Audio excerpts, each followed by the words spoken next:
और जनता ये भी जान चुका है कि इंडी गठबंधन केवल और केवल भारत को पाकिस्तान बनाना चाहता है। इंडी गठबंधन केवल ही केवल भारत को अफगानिस्तान बनाना चाहता है। और तुम्हारा असली लक्ष्य ये है कि जैसे अफगानिस्तान से हिंदू खत्म हो चुका है, जैसे बांग्लादेश से हिंदू खत्म हो चुका है, जैसे पाकिस्तान से हिंदू खत्म हो चुका है, जैसे भारत का 9 राज्यों से हिंदू खत्म जो हो चुका है, वैसे ही भारत का हर राज्य में से अब हिंदू को खत्म करना चाहते हैं। कल से कांग्रेस ने एक अलग लाभ आरोपना शुरू कर दिया है। ये कांग्रेस के नेता कहते हैं जितनी आबादी उतना हक। मैं कहता हूं इस देश में अगर सबसे बड़ी कोई आबादी है तो वो आबादी गरीब है, और इसलिए मेरे लिए गरीब ही सबसे बड़ी आबादी है और गरीब का कल्याण यही मेरा मकसद है। जातिगत जनगणना जो हुई है ये केवल हिंदुओं का ही क्यों जाति देखा जाता है। मुस्लिम में 139 जातियां हैं, तो उनकी जातिगत जनगणना क्यों नहीं हुई। क्रिश्चियन में कई सारे फिरके हैं, कई सारे टुकड़े हैं, उनका क्यों नहीं जातिगत जनगणना हुई। और चलो हिंदुओं को बांटना है, सनातन धर्म को ख़त्म करना है, इसीलिए हिंदुओं पर जातिगत जनगणना कराना ही था, तो घूसखोरों का जनगणना क्यों नहीं कराते हैं, कालाबाजारी का जनगणना क्यों नहीं कराते हैं, जमावटखोरों का जनगणना क्यों नहीं कराते हैं, मुनाफाखोरी का जनगणना क्यों नहीं कराते हैं, दलालों का जनगणना क्यों नहीं कराते हैं, काला धन रखने वालों का जनगणना क्यों नहीं कराते हैं, बेनामी संपत्ति रखने वालों का जनगणना क्यों नहीं कराते हैं, आयसारिक संपत्ति रखने वालों का जनगणना क्यों नहीं कराते हैं, माओवादों का जनगणना क्यों नहीं कराते हैं, नस्लवादों का जनगणना क्यों नहीं कराते हैं, जो घटतौली करता है उनकी जनगणना क्यों नहीं कराते हैं, जो नक्काली कर रहे हैं उनका जनगणना क्यों नहीं कराते हैं, जो मुनाफाखोरी कर रहा है उनका जनगणना क्यों नहीं कराते हैं, जो अवैध सड़क के किनारे इतना अवैध मजार बनता जा रहा है उसका जनगणना क्यों नहीं कराते हैं, सड़क के किनारे इतना अवैध दरगाह बनता जा रहा है उसका जनगणना क्यों नहीं कराते हैं, अवैध इतना कब्रिस्तान बनता जा रहा है उसका जनगणना क्यों नहीं कराते हैं। अरब में तो एक भी मजार नहीं है, एक भी दरगाह नहीं है, एक भी पक्के कब्रिस्तान नहीं है, क्योंकि ये इस्लाम में हराम है। उसके बावजूद भारत में लगातार बनता जा रहा है। तो जातिगत जनगणना कराना है तो ये कब्रिस्तान, मजार, दरगाह का जनगणना क्यों नहीं करा लेते हैं, जिहादियों का जनगणना क्यों नहीं कराते हैं, पत्थरबाजियों का जनगणना क्यों नहीं कराते हैं, मिसलियों का जनगणना क्यों नहीं कराते हैं जो इतना धर्मांतरण करा रहा है, रोहिंग्या घुसपैठ का जनगणना क्यों नहीं कराते हैं, बांग्लादेशी घुसपैठ का जनगणना क्यों नहीं कराते हैं। अगर जनगणना कराना ही है तो बालू माफियाओं का जनगणना क्यों नहीं कराते हैं, कोयला माफियाओं का जनगणना क्यों नहीं कराते हैं, खनन करने वाला माफियाओं का जनगणना क्यों नहीं कराते हैं, ट्रांसफर पोस्टिंग करने वालों माफिया का जनगणना क्यों नहीं कराते हैं, कोचिंग माफियाओं का जनगणना क्यों नहीं कराते हैं, स्कूल माफियाओं का जनगणना क्यों नहीं कराते हैं, ड्रग माफियाओं का जनगणना क्यों नहीं कराते हैं, हवालाबाजुओं का जनगणना क्यों नहीं कराते हैं, कबूतरबाजुओं का जनगणना क्यों नहीं कराते हैं। अगर वास्तव में आपको जनगणना कराना ही है तो वो जनगणना कराना जिससे देश का फायदा होगा। कितना गुलामी का नाम चल रहा है, जो आक्रांताओं के नाम पे शहर, जिले, गली, मोहल्ले का नाम चल रहा है, आज तक उसका जनगणना नहीं कराते हैं। आज भी जिस बख्तियार ने नालंदा इंडस्ट्री को जलाया उस बख्तियारपुर का नाम आज भी चल रहा है। तो इसी तरीके से कितने सारे गुलामी का नाम चल रहे हैं, उसका जनगणना नहीं करा रहे हैं।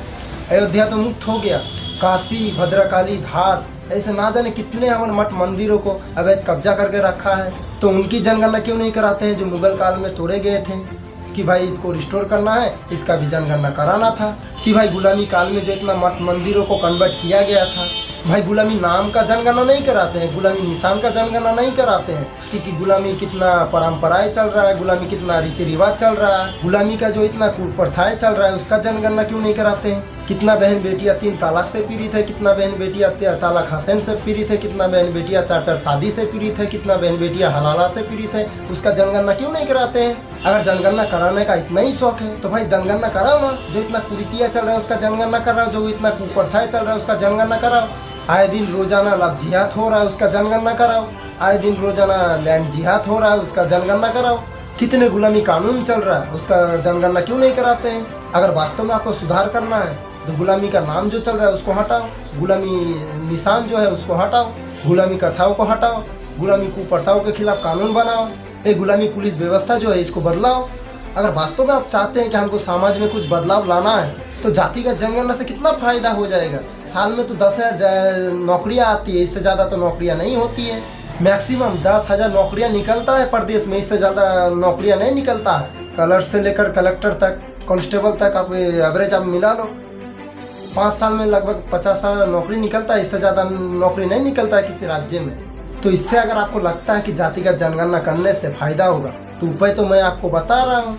ऐसा कोई डिपार्टमेंट नहीं है कि वहाँ कोई कमीशन नहीं है। पीडब्ल्यूडी में तो 30 से 40% कमीशन चलता है, शिक्षा विभाग में तो आपका 20% कमीशन चलता है, स्वास्थ्य विभाग में तो आपका 20% कमीशन चलता है, नगर निगम में तो कम से कम 30 से 40% से कमीशन चलता है, और इतना जो विकास का अतिक्रम है वहाँ पर भी 20 से 30 कमीशन चलता है। तो उसमें आप एक कैलकुलेशन करो और उसको सुधार कर लो। गुलामी का पुलिस व्यवस्था खत्म करने के लिए थोड़ा चर्चा कर लो विधानसभा के अंदर। न्याय व्यवस्था को चेंज करने के लिए थोड़ा चर्चा कर लो विधानसभा के अंदर। गुलामी का टैक्स व्यवस्था में भी थोड़ा चर्चा कर लो, गुलामी का प्रशासनिक व्यवस्था में भी थोड़ा चर्चा कर लो। तो थोड़ी पुलिस रिफॉर्म में चर्चा करो, जुडिशल रिफॉर्म में चर्चा करो, टैक्स रिफॉर्म में चर्चा करो। जो इतना शिक्षा चल रहा है मैकाले में, मदरसा मिशनरियों में, इसमें भी थोड़ा चर्चा कर लो। उसमें नहीं करना है, उसको ख़त्म करने के लिए चर्चा नहीं करना, केवल सनातन धर्म को आपस में लड़वा के सनातन धर्म को खत्म करने का कोशिश कर रहा है। यही तो इसका एजेंडा है। समाज जाग चुका है, समाज जान चुका है, देश जाग चुका है, जनता जनार्दन जाग चुका है। इस इंडी गठबंधन का असली लक्ष्य, और मैं तो धन्यवाद दूंगा उस स्टालिन को जो पब्लिकली बता दिया कि इस इंडी गठबंधन बनाई है सनातन धर्म को खत्म करने के लिए। मैं धन्यवाद दे रहा हूँ स्टालिन को जिसने पब्लिकली बता दिया कि इंडी गठबंधन बनाई है सिर्फ सनातन धर्म को खत्म करने के लिए।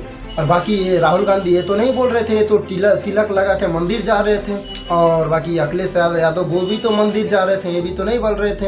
ये इंडी पिंडी वाले कहीं भी नहीं बोल रहे थे। तो इसीलिए मैं तो स्टालिन को धन्यवाद दे रहा हूँ कि कम से कम आपने सच तो उगल दिया कि इस इंडियन अलायंस जो गठबंधन बना है ये सिर्फ और सिर्फ लगभग सनातन धर्म को ख़त्म करने के लिए ही बना है। इसलिए हम स्टालिन और करुणानिधि परिवार को हम धन्यवाद दे रहे हैं। इसको मेडल भी देना चाहिए करुणानिधि का परिवार को। इसको मेडल इसीलिए मिलना चाहिए कम से कम इसने जो शपथ खाया था इसने तो सच तो उगल दिया कि हाँ सनातन धर्म को ख़त्म करना चाहता है। इसका एजेंडा है कि हाँ सनातन धर्म को ख़त्म करना चाहिए। इसके अंदर जो पाप इतना छुपा हुआ है, जातियों के नाम पर लड़ाना चाहता है, क्षेत्रों के नाम पर लड़ाना चाहता है, भाषाओं के आधार पर लड़ाना चाहता है, अगला बनाओ पिछलाओं के नाम पर लड़ाना चाहता है, बंगाली बनाओ गुजराती के नाम पर लड़ाना चाहता है, गुजराती बनाओ तमिल के नाम पर लड़ाना चाहता है। भाषा के आधार पर कैसे लड़ाना है, क्षेत्र के आधार पर कैसे लड़ाना है, सनातन धर्म को कैसे ख़त्म करना है, वो तो सारा का सारा स्टालिन के मुंह से एक दिन ना एक दिन निकल ही गया। सरस्वती माता आकर उसके मुंह में बैठ गया और उसके अंदर जितने भी पाप छुपा हुआ था इंडी गठबंधन के अंदर ही अंदर वो सारा निकलवा दिया। तो इसीलिए हम सरकार से निवेदन करते हैं कि इसको राष्ट्र भवन के तरफ से या पद्मा भूषण के तरफ से इसको मेडल देना चाहिए, क्योंकि उन्होंने सच कहा है, देश के हित में रहकर सनातन धर्म को मिटाने का कोशिश किया है। इसीलिए हम देश का राष्ट्रपति द्रौपदी मुर्मू से निवेदन करते हैं कि इसको ये करुणानिधि का पोते को यानी कि उदयनिधि को एक मेडल जरूर देना चाहिए। और मैं सारे इंडी वालों को चैलेंज कर रहा हूँ, राहुल गांधी को, नीतीश कुमार को, ममता बनर्जी को, करुणानिधि खानदान को, उसके बाद अरविंद केजरीवाल को, अखिलेश यादव को, जितने भी इंडी गठबंधन वाले हैं, क्या तुम्हारे अंदर इतना हिम्मत है कि तुम पुलिस रिफॉर्म के बारे में चर्चा करोगे, जुडिशल रिफॉर्म के बारे में चर्चा करोगे? जनता परेशान हो चुका है, न्याय नहीं मिल रहा है, थाने दलाली का अड्डा बन चुका है, तहसील में इतना कमीशन खोरी बढ़ चुका है कि आम जनता किसान जाकर नाक रगड़ रहा है तहसील में, फिर भी उसको न्याय नहीं मिल रहा है। आपके अंदर इतना हिम्मत है कि उसमें तो आप कुछ नहीं बोलते हैं। जिला कचहरी बन चुका है, बेचारा आम जनता किसान मजदूर को तारीख पर तारीख मिलता जा रहा है, वो परेशान हो चुका है, उसमें तो तुम कुछ करते नहीं हो। दबंग गरीबों का जमीन हड़पता रहता है, कब्जा करता रहता है, वो प्रॉपर्टी को आधार के साथ लिंक करने का कानून नहीं बनाते हो, और आखिरकार तुम करते क्या हो कि जातिगत जनगणना बना देते हो और जाति के नाम पर लड़ाते रहते हो, और उसको फूट डालते हो, कचरा डालते हो, खाना डालते हो, पैसा डालते हो, और आखिरकार लड़ाते रहते हो।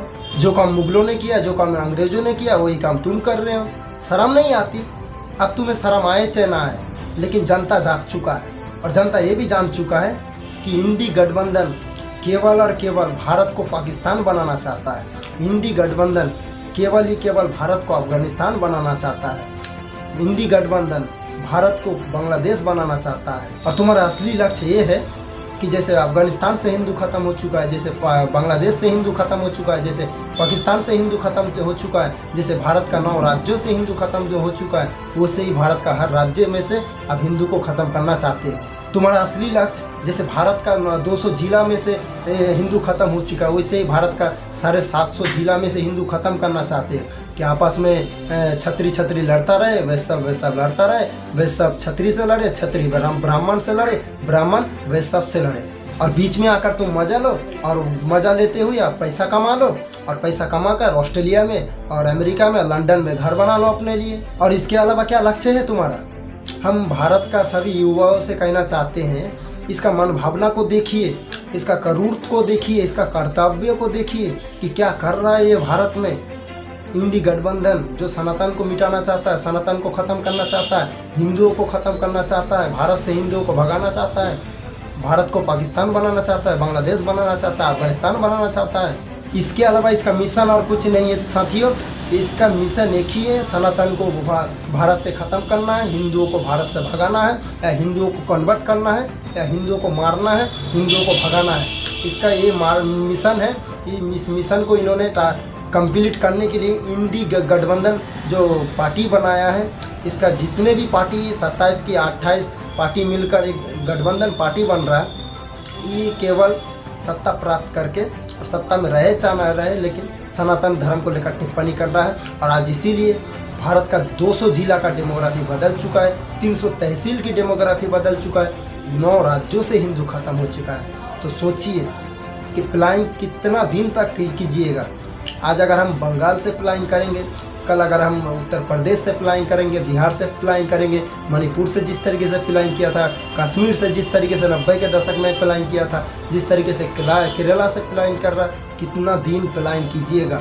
आज प्लानिंग करते करते भारत का 9 राज्यों से हिंदू खत्म हो चुका है। तो आप लोगों से प्लीज़ निवेदन करते हैं कि थोड़ा सा जागिए, इस इंडी गठबंधन के खिलाफ थोड़ा सा आवाज़ उठाइए और इसका असली चेहरा को देखिए कि इसने कैमरे के सामने आकर भी सनातन धर्म को लेकर टिप्पणी करने से पीछे नहीं हटता है।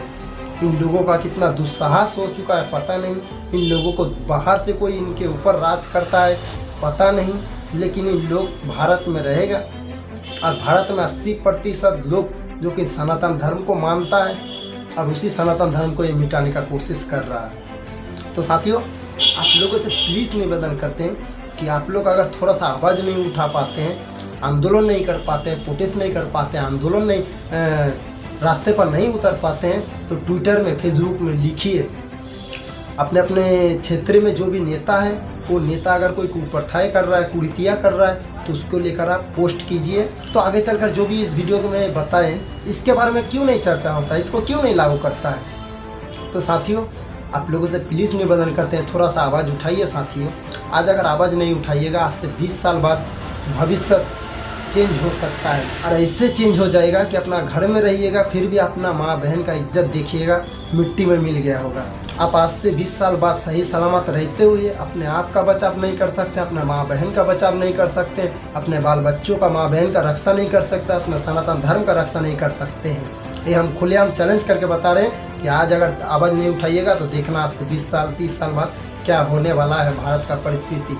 जिन भाइयों ने चैनल पर नए हैं तो चैनल को सब्सक्राइब जरूर कर देना और बेल आइकन को जरूर प्रेस कर देना क्योंकि मेरा वीडियो नोटिफिकेशन सबसे पहले आप तक पहुंच जाए। तो साथियों, वीडियो को प्लीज़ शेयर करना। फेसबुक पेज से देख रहे हैं और यूट्यूब से देख रहे हैं तो दोस्तों के पास फॉरवर्ड करना। सांसद, विधायक, नेता, मंत्री, जज, वकील को जानते हैं, किसी धर्म गुरुओं को जानते हैं, उसके पास भी इस वीडियो को शेयर करना। तो साथियों, मिलते हैं कोई अगले वीडियो में नए सोच के साथ, नए एनर्जी के साथ। तब तक के लिए जय हिंद, जय वंदे मातरम, जय सिया राम।